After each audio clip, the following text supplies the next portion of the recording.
Today's book launch promises to be a breath of fresh air for all those of us who desperately need a detox from that numbing insanity that had gripped the world. Welcome. As we know, fruition of countless hours of research, writing, editing, scripting, and also define the trajectory of a book that will bring forth newer and sometimes forgotten stories to the readers. And it's even more so when what we are about to discover is a true story. Tonight, ladies and gentlemen, we are here to celebrate the birth of exactly that kind of book, a true story.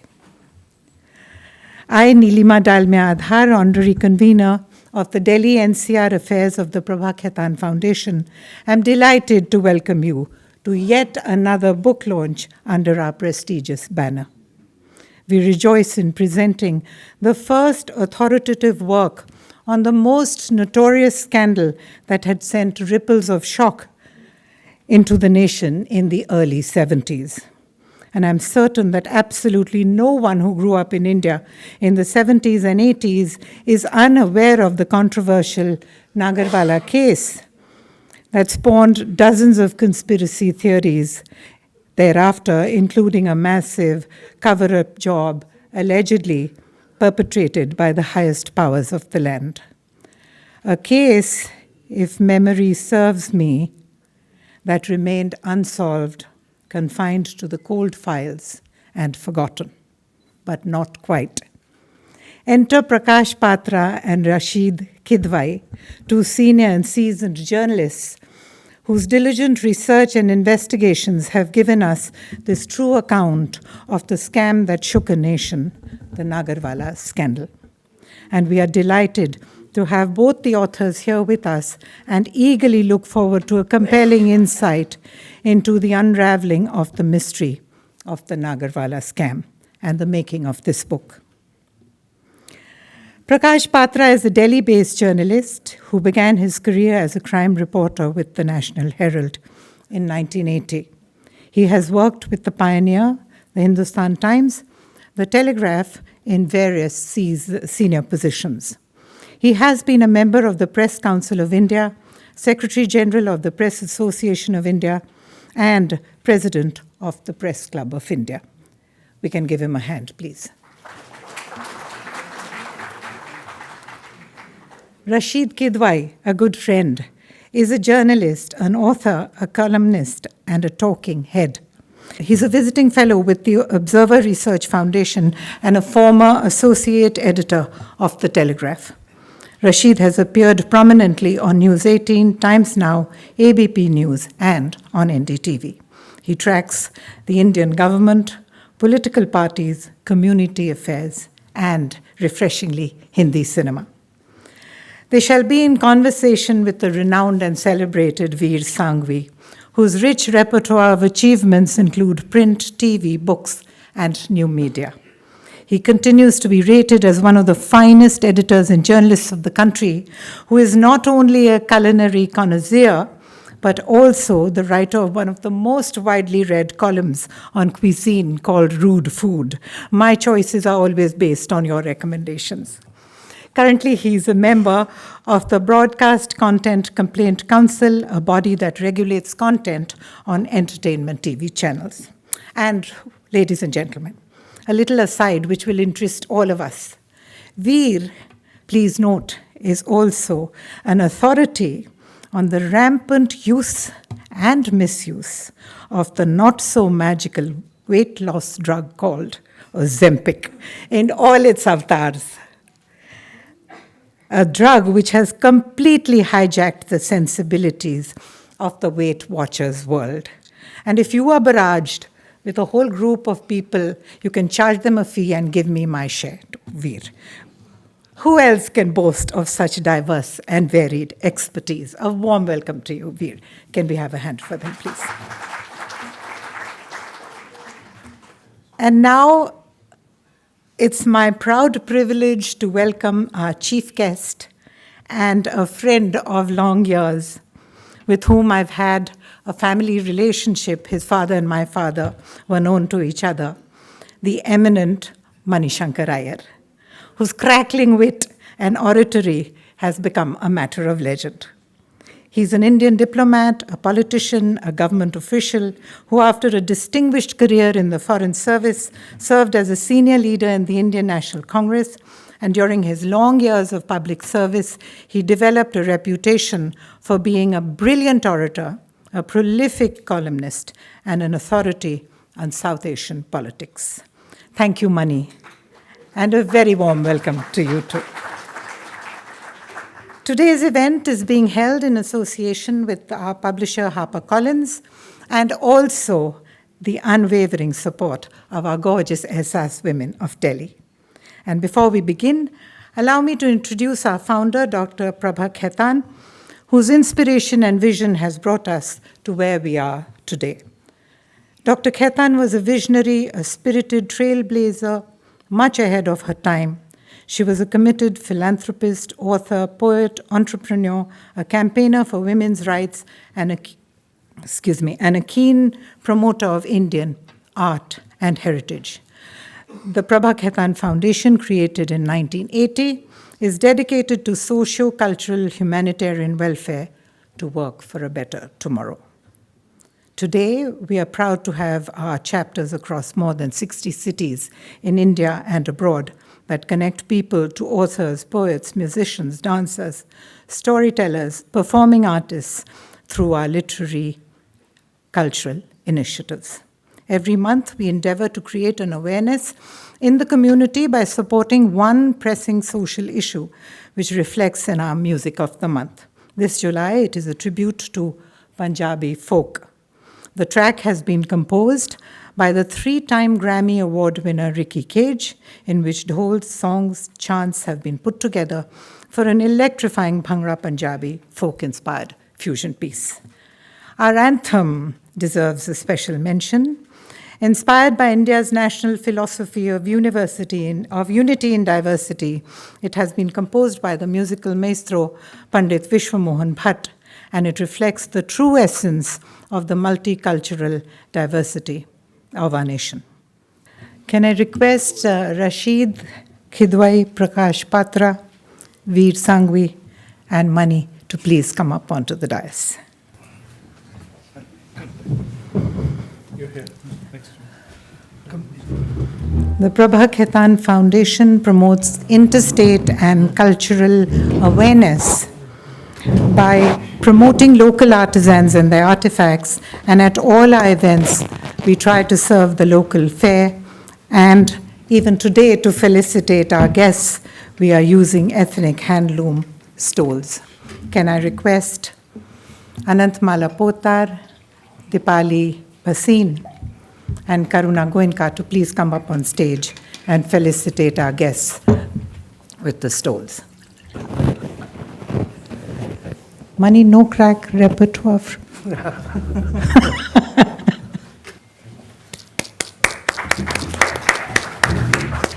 Thank you.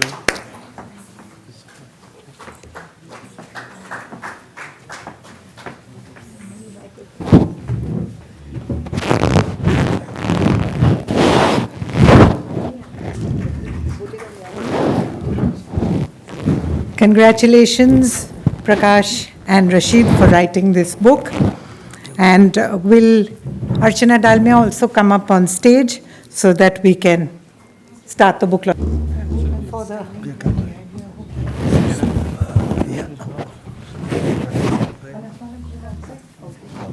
Please come. Please come up front.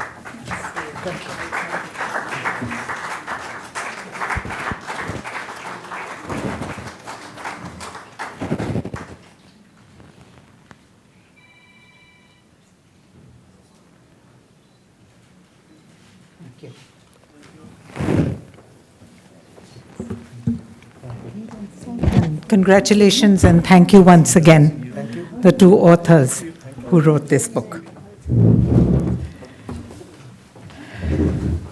Can I invite Vandana of Harper Collins to share a few words with us? Hi, good evening. On 24th of May 1971, after receiving a purported telephone call from Prime Minister Indira Gandhi and her secretary, P.N. Haksar, the chief cashier at the Parliament Street branch of SBI, handed over rupees 60 lakh meant for secret operations in East Pakistan to the PM's courier. When the chief cashier approached the PMO for a receipt, he was told that neither Haksar nor the PM had given any such instructions or sent anyone. He had been duped. Within a few hours, Delhi police managed to recover most of the cash and arrested the man responsible for the heist, former army captain Rustam Nagarwala. This year, on the 53rd anniversary of the Nagarwala scandal, HarperCollins India proudly published The Scam That Shook a Nation. This book, based on extensive research, police records, press reports, depositions before the Justice Jagan Mohan Reddy Commission and its reports, is the first authoritative work on the case, the investigation and its afterlife as the scam that shook a nation. Thank you.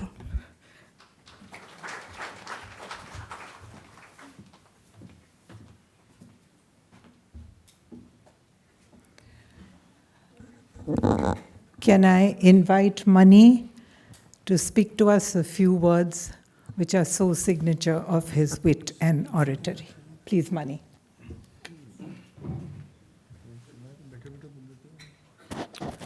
Thank you, Neelima. Adverting to Neelima's initial remarks, might I welcome all those who were not invited to the Adani wedding, to the Ambani wedding. I was 30 years old when this Nagarwala case took place. I was posted at that time in Delhi, and therefore it has been a walk back into my own past to read this book, which is a fascinating account. But what struck me most about this book is that it is the first sensation in India after independence that did not involve the Dalmia family. I have lots of things to say about this book, but I'll do so in conversation with Veer. There's only one element of this book that I'd like to highlight in these initial remarks. It is that the 60 lakhs involved, according to the authors, is now worth 172 crore rupees. So it would appear that when I was being paid 2,000 rupees a month, I was actually receiving in today's terms something like 2 lakh rupees a month. So thank you, the government, for being so generous to me. Thank you. Thank you, Mani. Thank you for these. You don't fail to leave your mark on whatever you say and whatever you imply. I'm not even getting into what you had said at my book launch in 2007, where we had a glittering panel of 2 or 3 very, very prominent journalists and political leaders from Pakistan, and Mani had them rolling on the floor. They carried back absolutely memorable moments from this soul of wit. Thank you, Mani. Now, without wasting any more time, should we start the much-awaited conversation so that we get to know what was the real mystery of the Nagarwala scam? Over to you, Veer. Thank you. Thank you so much, Neelima. Thank you, everyone, for coming. It's a very special occasion for me because of these guys. I've known Rasheed for years and years.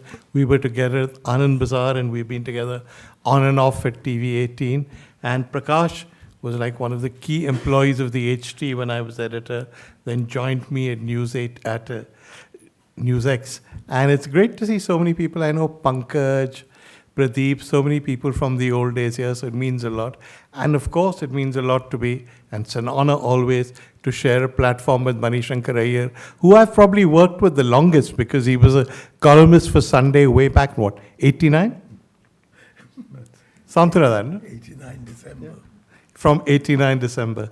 So I'm going to start by asking the authors. You guys will have to share a mic. Huh? There's one mic short between us. The obvious question, I mean, you're veteran journalists, but you're not that old. So why Nagarwala? You guys never covered it or anything.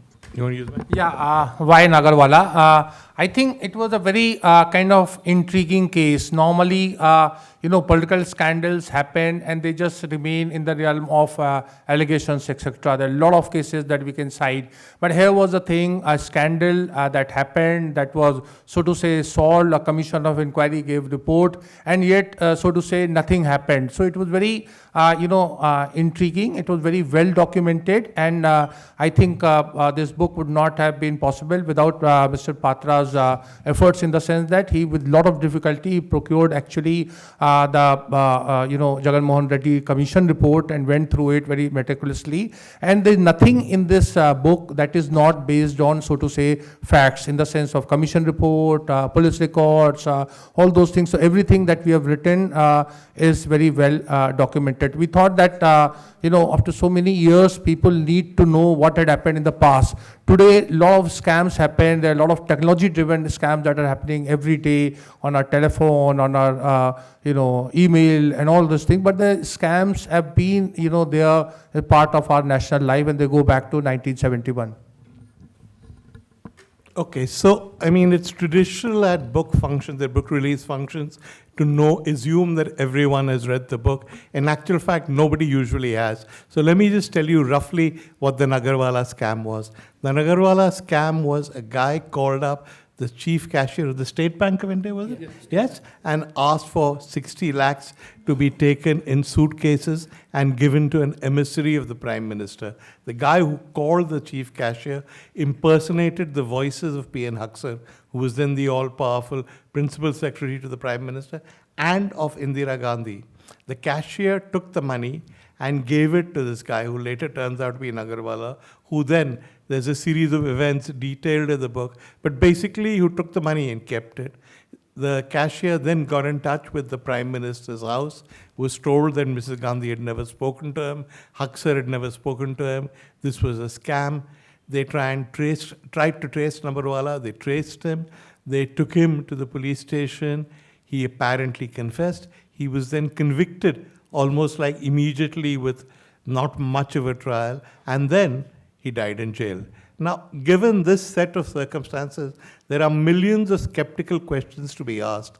But you guys ultimately go with the official version, no? You don't think it was a scam or that there was any impropriety on the part of anyone in the political establishment? No, I don't agree with that. It's just not only official version. We have taken the statements made by about 200 people before the commission, including the political establishment that time. That is the Prime Minister Morarji Desai, Mr. Advani. There are about 5-6 BJP Johnson leaders. Mrs. Gandhi also deposed before the commission. Then we have gone through the newspaper clippings of that time and the allegations made and how the police substantiated its claims. We have gone through all the papers. Yeah, no, I don't dispute on that, Prakash. It's very methodically and meticulously researched. But what happened? Nagarwala just was this master impressionist who did all these voices and borrowed the money, according to you? Yeah. You believe that? Yes, I do. Okay, all right. And do you believe that if somebody calls up the chief cashier of a bank and says, hand this money over, and it's the Prime Minister's voice, well, maybe now it'll happen. But at least in those days, the guy would just take the money and hand it over? Yes, in a way, our so to say, system is very gullible, and that comes through. So Nagarwala may have gone earlier to the bank and seen how it functions, and he just, he was a kind of prankster or perhaps with a criminal streak or whatever, and he did that. So the political parties, the opposition, people who were opposed to Indira Gandhi, they just, grabbed this thing and they used a huge case against Indira Gandhi. And Indira Gandhi herself, her own establishment, so to the government of India, their response was very, I would say, tardy. And then comes another government which was very hostile to Indira Gandhi, that being Rajiv Desai government. They set up a commission of inquiry, but having beaten and having defeated Indira Gandhi, they just lost interest. And this, Mr. Sanghvi, you have covered many scandals, including Bofors and several others. We have seen this. This has been a kind of trend in political scandals in our country, that when it happens, the big names are, so to say, are arrested, or their names are brought, and the trial, kind of media trial happens. But in substantive terms, I would want to, stand corrected. There's so many scams have taken place, whether it's Harshad Mehta, Narasimha Rao's time, there was a whole series of it, Lakubhai Pata case, fertilizer scam, gold star scam. Nothing happened. And then the people who were opposed to him gave him Bharat Ratna. Anyway, that's a different story. The point I'm saying is that it's a very telling commentary. So for youngsters, there is a lot to learn from this book, that nothing has changed in this 50 years, 53 years down the line. Same pattern is there. There are allegations, and there are political slugfest. There's allegations, counter allegation, and nothing comes out. So what about our, investigation agencies, the entire, judicial process, and commissions of inquiry? There's so many commissions of inquiry are there, but very little came out, and very little was followed up. Okay. Let me give you, at that stage, there were many theories about what had happened. Apparently, when this Malhotra, who was the chief cashier, was going to hand over money to the courier was going to say something like, Bangladesh ka babu. Yeah, so there was a theory then, and it was never proved, and these guys clearly dismiss it. And the respondent would say, I'm a bar at law. Yeah. So the lawyers were... Obviously, a lot of spy movies had been seen. But the theory then was that there were secret accounts which were used for discretionary funding for the Bangladesh militants, because during this period, India was aiding and assisting the liberation movement in what was then East Pakistan. So the theory is that he was actually sent as a courier by the Prime Minister's house, that he was supposed to take this money, that Malhotra withdrew it from secret discretionary accounts maintained by the government of India for covert operations, but that instead of giving the money over, he turned and ran, which is when the system caught him. You don't accept that? No, I don't accept it. Explain why. For the I'm simple going to ask reason. money. I'm going to ask money, yeah. But you explain why not. For the simple reason that this was a solo operation. If the bank was handing him over 60 lakh rupees, there would have been, at least they would have provided logistics, given him a car, 4-5 persons must have gone with him. But nothing of that sort happened. He went there, the bank guy took him in the office, that bank's car, and then he takes a taxi, and then another taxi, and he disappears. Nobody is there to trail. I don't think the government would be operating that way, the security agencies. Okay, let's now try and take this to the present day. Yeah. Assume you're the chief cashier of a nationalized bank, and assume you get a call from the Prime Minister of India who says, I'm sending a man, we have a covert account, a secret account, withdraw this money, I don't want any written record, give it to my courier. He may hand it over. Why do you say he would say, let me send you security, let me send you cars? He would imagine the Prime Minister's courier knew what he was doing. No, I'm not talking about the bank official. I'm talking about Nagarwala. When he was coming Nagarwala, there, it was a covert operation. He didn't want to attract attention. No, he would have had support, some kind of support around him. So he's carrying 60 lakh rupees. Okay. So I doubt it. And and in the bank records, it was, they found out there's no Bangladesh secret fund. There's nothing of that sort they maintained in the bank, and the money was not paid for Bangladesh operation. Okay, all right. Money. You were in the foreign service in those days, right? I have the advantage over almost everyone in this audience that I was a grown man when this incident took place. Right. And it was very much part of my life when I was turning 29 to 30. And so I have a very clear memory of the circumstances in which this incident took place. I don't think it was a scam. I don't think it was a scandal. I think the right word that I would have used, had I been the editor of this book, is to call it a sting operation. Or probably more correctly, a prank that turned into a sting operation. Why do I say this? I say it because of the atmosphere in the year 1971. We had just had an election in which Mrs. Gandhi had split her party. The majority of the party had gone out and formed a separate Congress. The opposition had joined hands across the board between the princes on the one hand, the capitalists on the other hand, and if you can have a third hand, the BJP. And they formed what was called the Grand Alliance. And at the beginning of 1971, Mrs. Gandhi performed what was almost an impossible task. She not only defeated the Grand Alliance, but she won by well over a two-third majority. She was absolutely the queen. And it was in these circumstances that the opposition needed an issue on which to corner her. The media, it was largely led by the Indian Express at that time, had played such a partisan role in the 1971 election that Frank Moraes, the editor-in-chief of the Indian Express, had moved the edit from the usual page on which it was to the front page. And they were determined that in some way Mrs. Gandhi must be defeated. And notwithstanding all this, she won an extraordinary election. And it happened almost simultaneously with an event that has been analyzed to death in various academic publications and by the participants. This was the Bangladesh War. In December 1970, that is the month prior to when our elections were due to be held, Sheikh Mujibur Rahman had quite unexpectedly won an amazing majority in the Pakistan Assembly, but entirely on the basis of the seats that he won in the East Wing. Whereas Mr. Bhutto had won a fair majority in the West Wing. And the argument was that if Mujib is allowed to become the Prime Minister of Pakistan, he will bring about its destruction through the 6-point program. But within the Foreign Service, and particularly the instance of the High Commissioner of India in Islamabad, who was a man called B.K. Acharya, the government was being advised that the best thing that could happen to us is for Mujib to become the Prime Minister of Pakistan.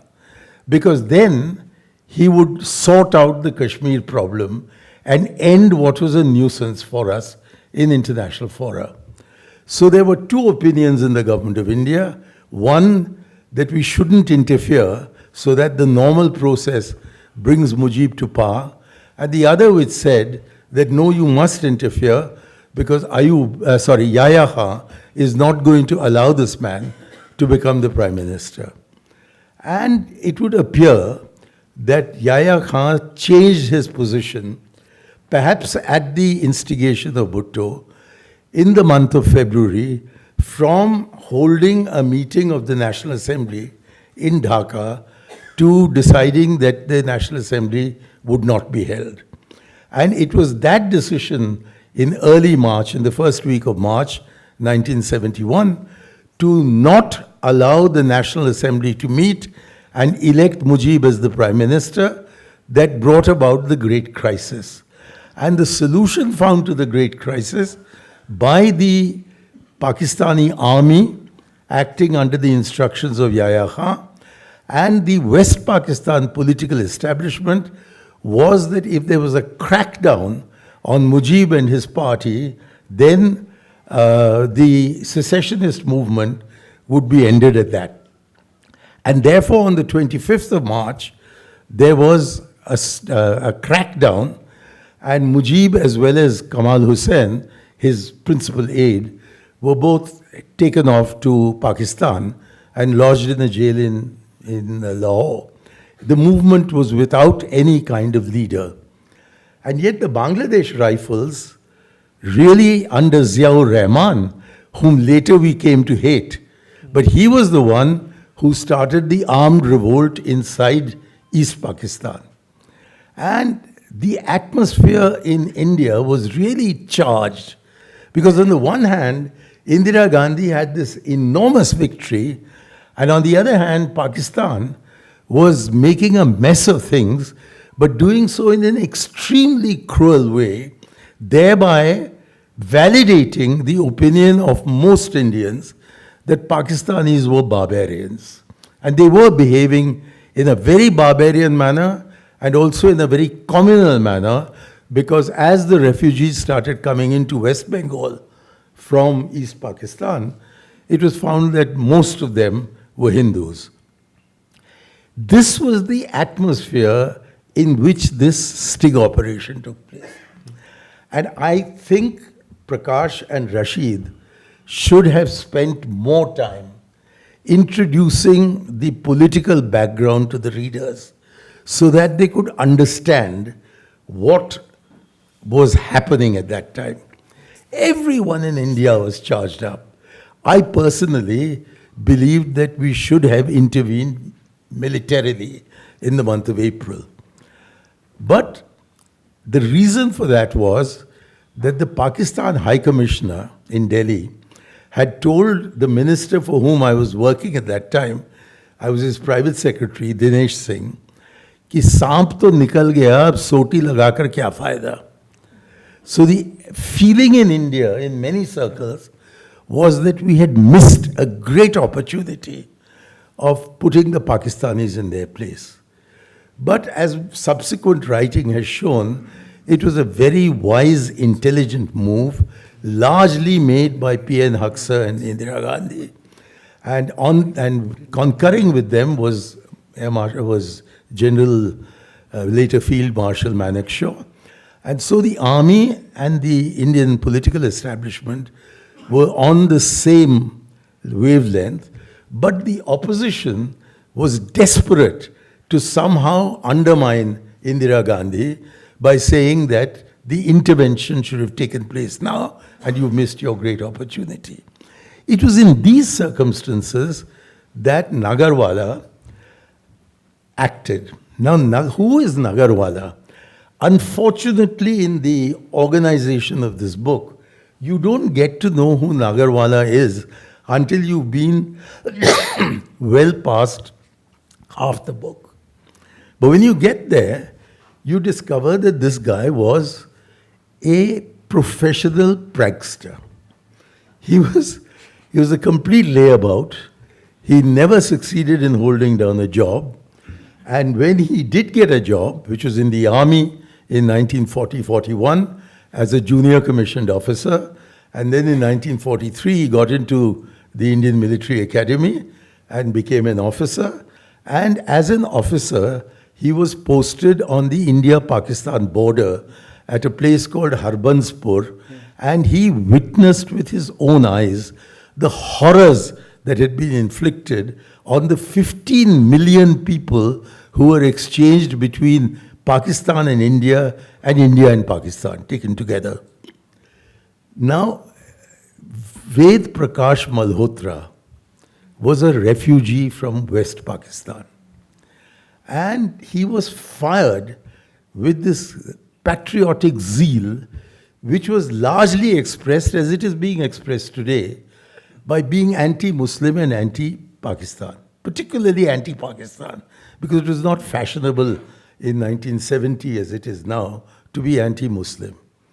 And he, therefore, was desperate to somehow make his contribution at this great national crisis that had come to our country.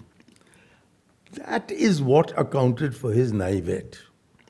That when he was in the normal course, I don't think somebody with Ved Prakash's background, he was regarded universally as an extremely good and honest officer. He was very conscientious. He did what he had to do. But there's a wonderful incident recounted here where they decided to go on strike in the State Bank of India.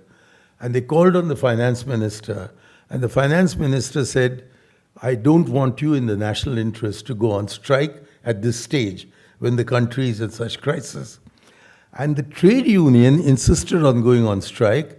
So Ved Prakash Malhotra, who was the vice president of the trade union, preferred losing his post to disobeying the government. So the man was a creature of his times.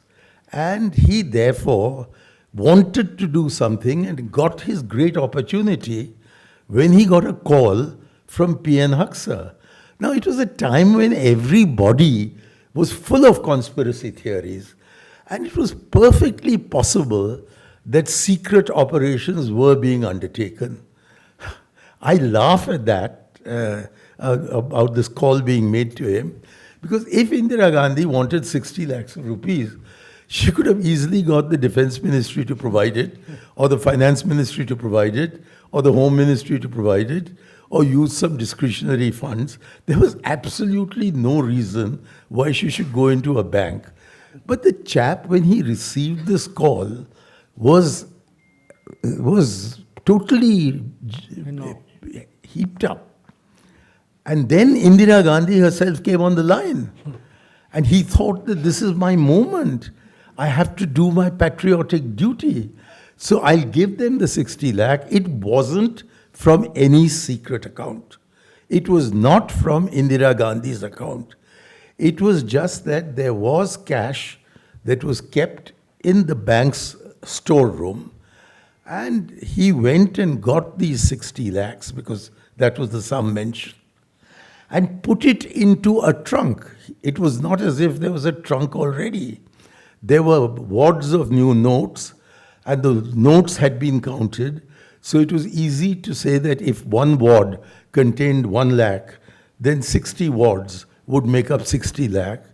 And anybody who's fought an election will know that during the time of elections, you're asked for money and you don't count every note. You get your bundles out and you give it away and say to yourself that one day the Dalmias will come and save me. So, unless of course it's their money in the first place. So then I'm not surprised at all that he picked up this. He was then firmly told that he could not take the State Bank of India car to carry this money. But he insisted that the driver must not come with him. And so the driver went off to see whether he could allow the car to be given to Ved Prakash. And Ved Prakash, availing of the absence of the driver, jumped into the driver's seat, started the car, and all he had to do was go across the road to where the Free Church was. Now, who is Shorab Nagarwala? Who is the man who's done all this? He is a prankster from the beginning. As a 9-year-old boy, he has asked a boy junior to him, called something Rasheed, which is the name of our author as well. Yeah. Gustap Rasheed, who's younger than him. He's 7 years old. He says that since you've come into my class, why don't you buy my books? And the boy replies that my mother has already given me the books for this class, so I don't need to buy it from you. But he goes on troubling him. Then later there is a gentleman called A.M. Surveyor who comes into the story. And A.M. Surveyor is told by Nagarwala that when the refugees were going past Harbanspur, me and another officer used to take their money and their precious jewels out of them, and we buried it in the officers' mess in Jalandhar. So if you give me 25,000 rupees, which at that time was a huge amount of money, if you give me 25,000 rupees, I'll return 50,000 to you. And then he went and tried the same story on his closest and best friend, Nasli Padamji. And Nasli Padamji listened to this rubbish and started laughing. At which point, Nagarwala also started laughing because he saw that the story had not sold. And there was no money buried in Jalandhar. And poor Mr. Surveyor never got his money back. His entire circle consisted of Parsis.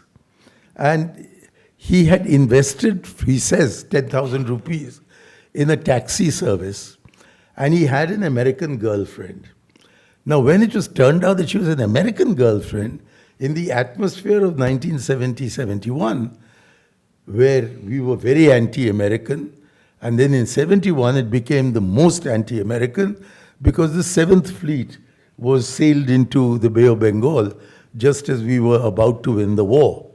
So in that anti-American atmosphere, it was said that she is the agent of the CIA because Jeanette Spears, who was his girlfriend from the American embassy, was an American. There was no other charge. He was American and therefore he must be CIA. And the country was ready to believe this rubbish.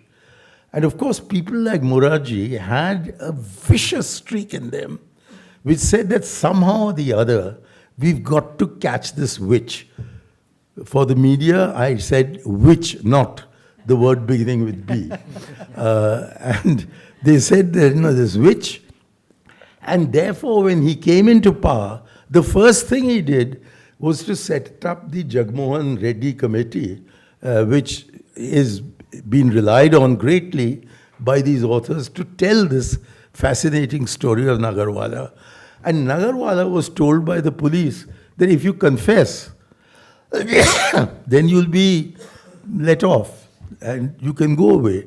And he had deliberately placed clues in various different houses on the 24th of May, which the police would easily catch if they found out the number of the taxi in which he had moved after he abandoned his car, after Nagarwala abandoned the SBI car.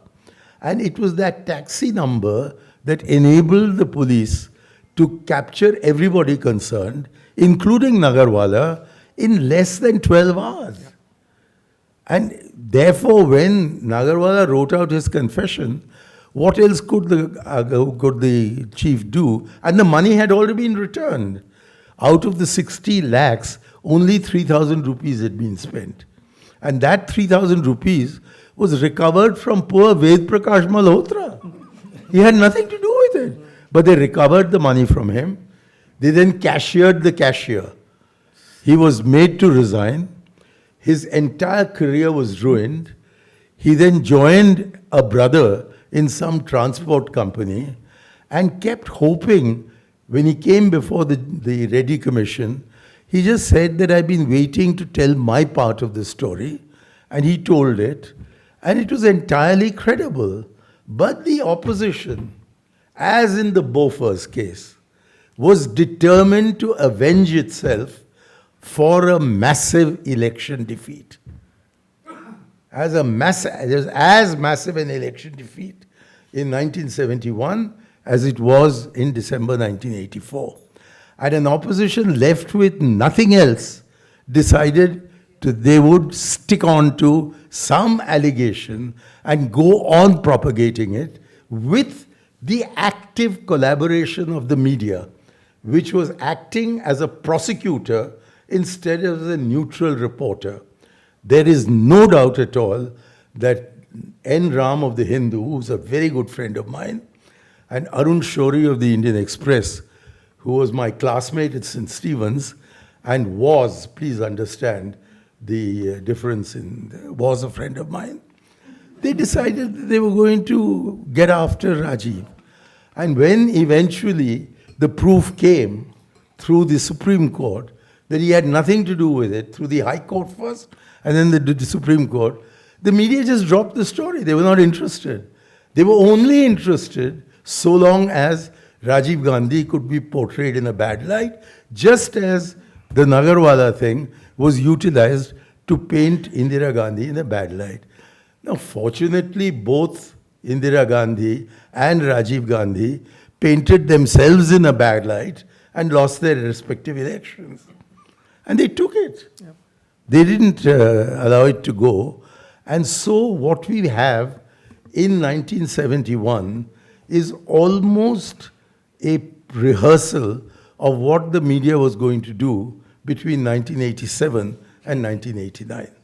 And in both cases, this deadly combination between a combined opposition and the media resulted in both these people being defeated, but they accepted their defeat, and the rest of the story can be told later. But Nagarwala had a bad accident in 1949. He was on leave. He was driving his motorcycle. There were 2 lorries parked without their parking lights on. He smashed into them, and his right leg was almost amputated. But the surgeon's skills preserved it. He then got onto the motorbike again and had another accident. It resulted in him being in hospital for 2 years. And during those 2 years, he was thinking up scams.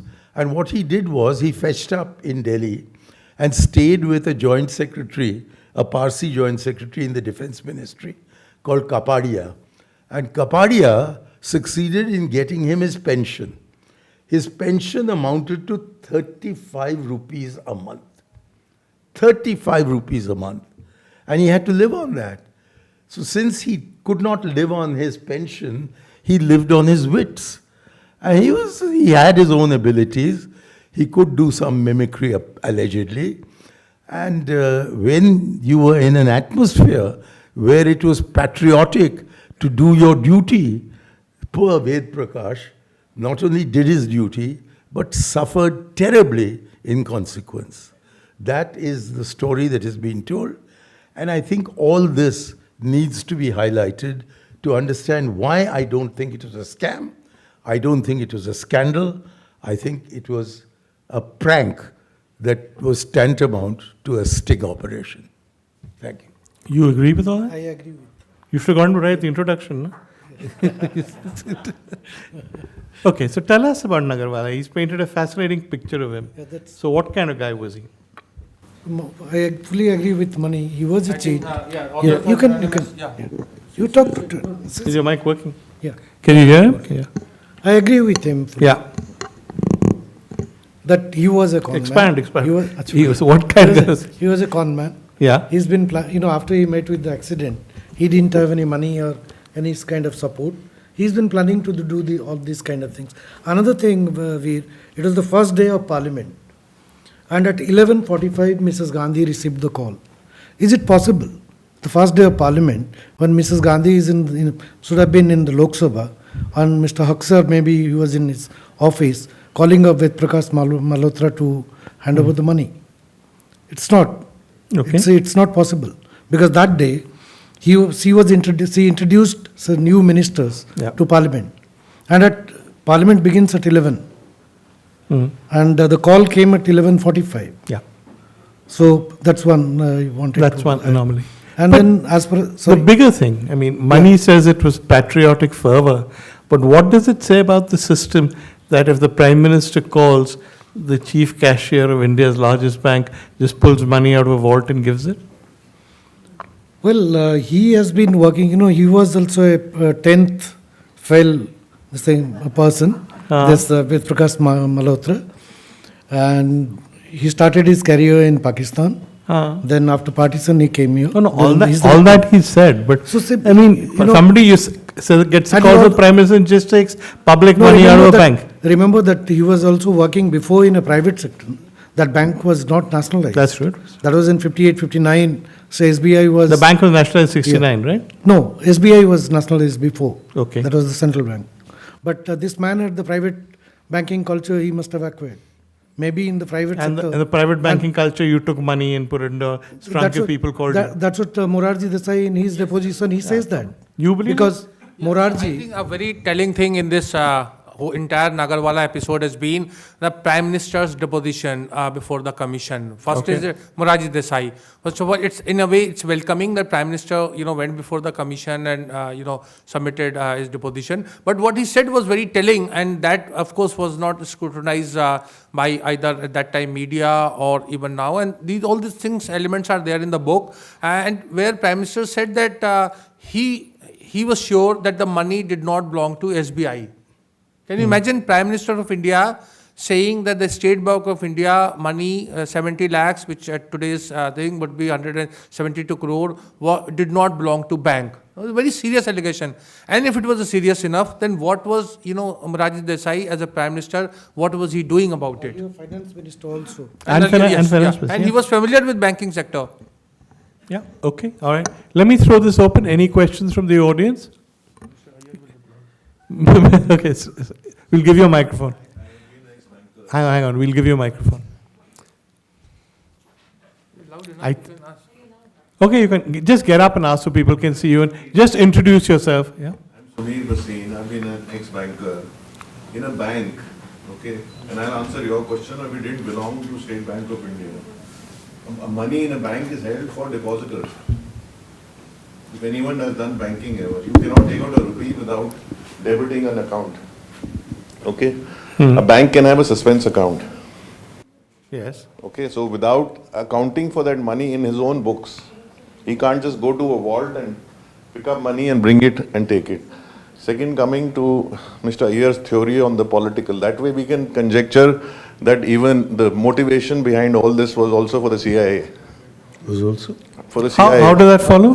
Because of the political relationship between the geopolitics of that time, the Americans, as he stated correctly, were on Pakistan's side. We were anti-America. No, all that is correct. How would the CIA benefit if because- Nagarwala took 70 lakhs from the State Bank of India? Because it would become controversial and it would Malay expose and a Mrs. possible theory that we are funding the Mukti Bahini or whatever. Which we were. Yeah, but they were exposing that, no? So That's try- even more far-fetched than the other conspiracy. So- Okay, let me get them to answer. Yeah, go on. Well, two questions. One is that the money in a bank is kept for depositors, a cashier, even in the private sector, which you so contemptuously referred to. You don't just withdraw money and give it. And secondly, he suggests, I think stretching credibility slightly, that it could have been a CIA operation. No, that was one charge. See, about the money, Morarji Desai, remember, is the longest serving finance minister. 10 years. I don't think anyone has broken his record so far. Then he was the prime minister. Okay. He must have been dealing with the banks. And when he says, so naturally others will take him seriously. His allegation was that money belonged to Mrs. Gandhi. She made the call and the money was given to her. That was his allegation.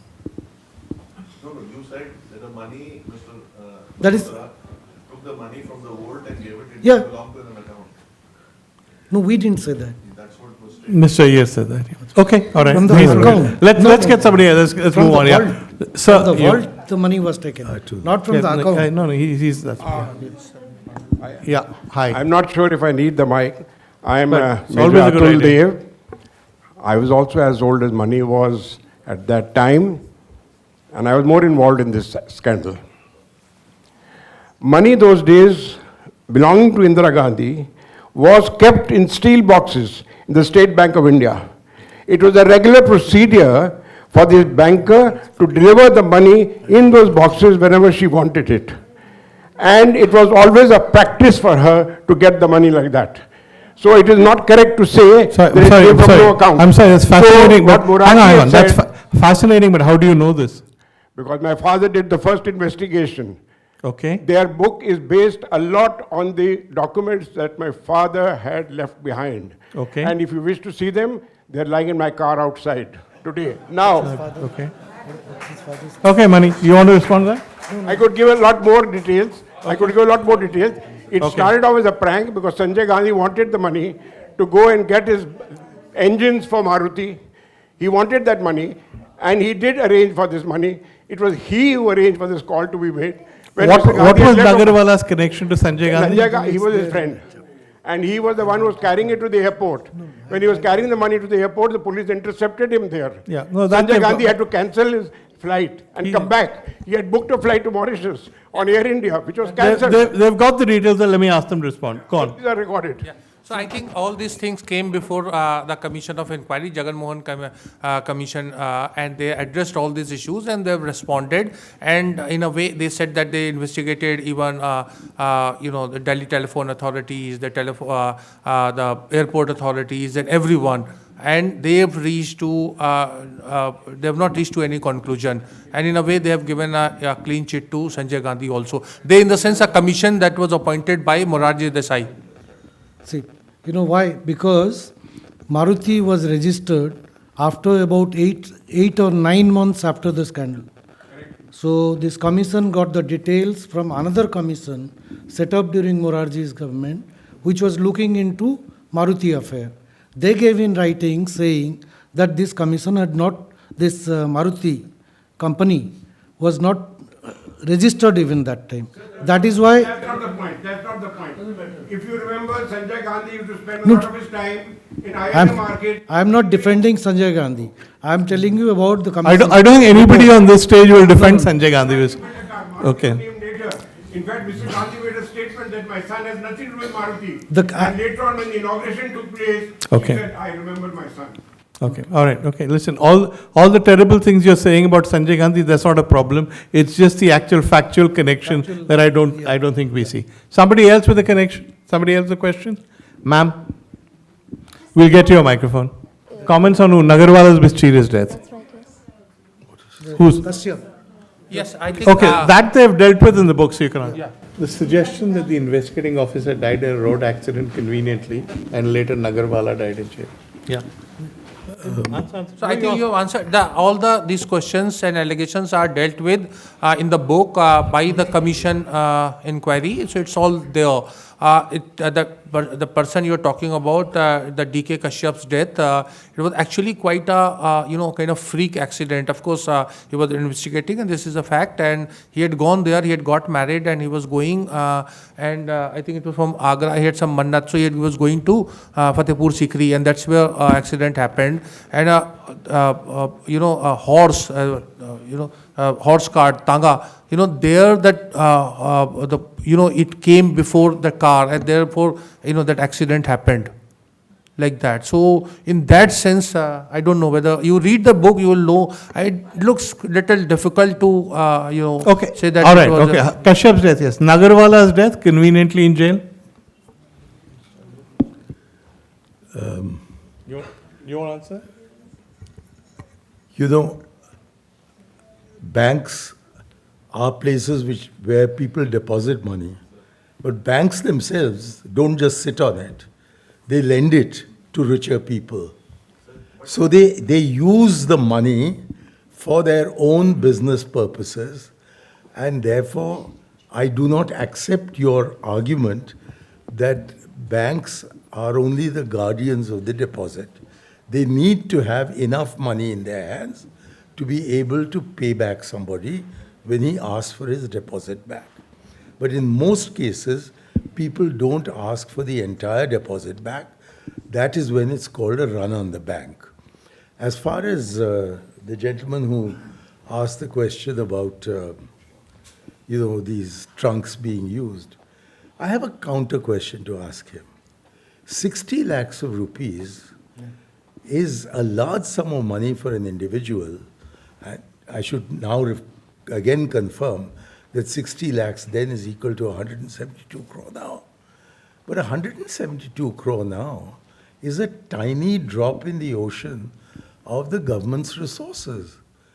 And in any case, could Indira Gandhi and P.N. Haksar have been so stupid as to employ a man with Nagarwala's background as their chief emissary to collect a large sum of money from the bank? It's just most unlikely that with the availability of any number of people to perform that kind of a task, they would pick on Nagarwala of all persons. Here was a man who was dead broke.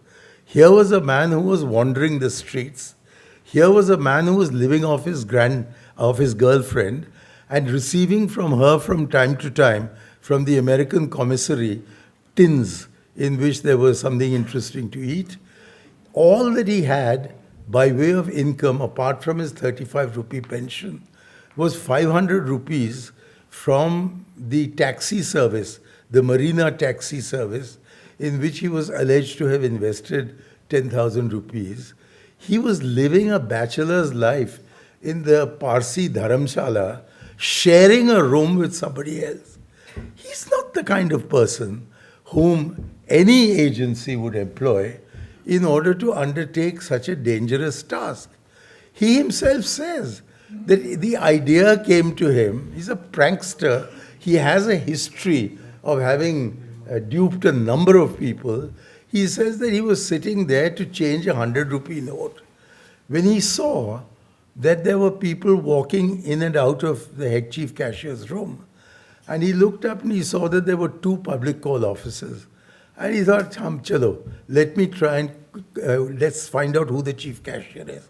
And in those days, we used to have books, telephone books. So he looked up the SBI list, and it had a head cashier called VP Malhotra. So he telephoned him, and then pretended to be P.N. Haksar. And I've given you the background of Ved Prakash. In any case, the Jagan Mohan committee, at least the Jagan Mohan inquiry, which was set up by Moraji Desai, it was not set up by Indira Gandhi. And it reported while Desai was still the Prime Minister. And they came to the conclusion that the Kashyap story was, he was really killed in an accident and was not murdered. And equally, that Nagarwala was the kind of person that he was. And they accepted that he had conducted a sting operation in which a very innocent man, this Ved Prakash Malhotra, became the single biggest victim. And as far as Nagarwala's own condition is concerned, it is just true that the police who were looking after Tihar jail did not give him the medical attention that he needed, which is why he had this heart attack. There were others who suggested that there might have been poisoning, but the poisoning was not confirmed by the autopsy. And then his heart was preserved. And then it was said that when they took out the heart for teaching medical purposes, on one occasion it got damaged and putrefied, which is why it was not available to the Jagan Mohan Reddy Commission. So if we want to live in a world of conspiracy theories, the Nagarwala case gives you ample opportunity. But if you look at the persons concerned and the circumstances in which it took place, I think it is highly likely, unlikely, that Nagarwala, a character like him, a hobo, would have been used by the government with a three-quarter majority to undertake this kind of activity. They had RAW, they had the CBI. They could have employed any normal person to do this if it was a scam. Okay, we're at the end of our time. Finally, you guys, you've done meticulous research. It must have taken you a long time. What next? What's the next book? Not. Well, I think while writing this book, we are very careful about the timing, because election was going on, and as Vandana from Harper Collins mentioned that the 53rd anniversary was there on May 24. So we avoided that. In fact, publishers were very keen that the book should come out during elections, but we were very careful not to let that happen, because books of this nature, you see, we just want to say this, and when you read, you will get this flavor that basically this is not written for or against. The attempt is not to give a sort of clean sheet or to present facts, and present facts in a manner that it becomes a very telling commentary on the system, banking system in our country, the way investigations are conducted, the way commissions of inquiry operate. And I'm sorry to say, I mean, this is our shared view, that very little has changed. So there's a lot to learn. And therefore, we are working on some projects together, but we would want to reveal it, because it again becomes overtly politicized. So another scandal, you're going to do another book? Not exactly. Not exactly. All right, we'll have to wait and find out. Rasheed, Prakash, Mani, thank you so much. Thank you. Thank you very much. On behalf of Prabha Khaitan Foundation, I, Dipali Basin, Ehsaas Human Delhi NCR, would like to express my heartfelt gratitude to Mr. Prakash Patra, Mr. Rasheed Kidwai, Mr. Mani Shakkar for a gripping conversation. It was truly a pleasure listening to you all. As an audience, you were all riveted by the discussion. And Mr. Veer Sangvi, as in, of course he's very much, and Mr. Veer Sangvi for impeccable moderation with putting out the right and appropriate questions. I would like to thank Harper Collins for the support with the event. Last but not the least, to everyone for joining us in this significant event in the milestone of book launches for Prabha Khaitan Foundation.